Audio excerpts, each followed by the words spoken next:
দর্শক, শুভ বড়দিনে চট্টগ্রামের বিভিন্ন চার্চেও চলছে নানা আয়োজন। সেখানকার তথ্য জানাতে আমাদের সাথে যুক্ত হবেন সহকর্মী প্রণবেশ চক্রবর্তী। প্রণবেশ, আপনাকে বড়দিনের শুভেচ্ছা। আপনি এখন কোন চার্চে রয়েছেন, সেখানকার আয়োজনের ব্যাপারে আমাদেরকে জানাবেন।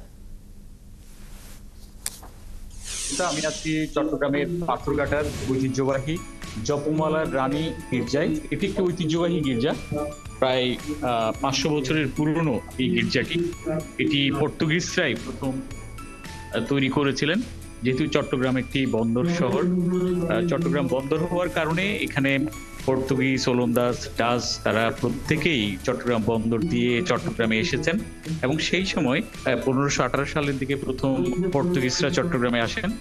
পরবর্তীতে 1600 খ্রিস্টাব্দের দিকে এই যে ঐতিহ্যবাহী গির্জা জপমালার রানী, এই গির্জাটি তৈরি করা হয়। আমরা দেখতে পাচ্ছি আজকে বড় দিন উপলক্ষে যীশু খ্রিস্টের বিভিন্ন মাহাত্ম্য এবং ধর্ম প্রচারের যে বাণী, মহৎ বাণী, সেগুলো এখানে যারা খ্রিস্টান ধর্মাবলম্বী রয়েছেন, যারা প্রার্থনায় সমবেত হয়েছেন, তাদের সামনে এখানে যিনি পুরোহিত রয়েছেন তিনি সেটি উপস্থাপন করছেন।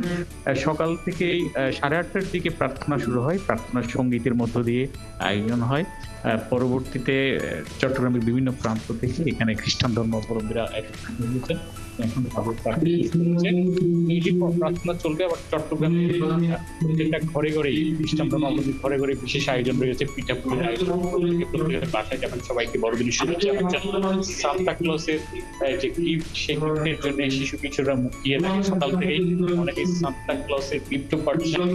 আজকে খুশির দিন, এই কারণে প্রত্যেকটা হোটেল সেজেছে। আবার পাশাপাশি আইন শৃঙ্খলা রক্ষার জন্য এখানে বিশেষ ব্যবস্থা নেওয়া হয়েছে। সেনাবাহিনী সবাই রয়েছে যাতে আইন ব্যর্থ না হয়।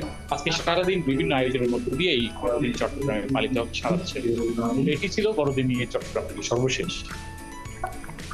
প্রণবেশ, আপনাকে ধন্যবাদ আমাদের সাথে যুক্ত থাকার জন্য। দর্শক, চট্টগ্রামের বড়দিনের আনুষ্ঠানিকতার সর্বশেষ তথ্য জানাচ্ছিলেন আমাদের সহকর্মী।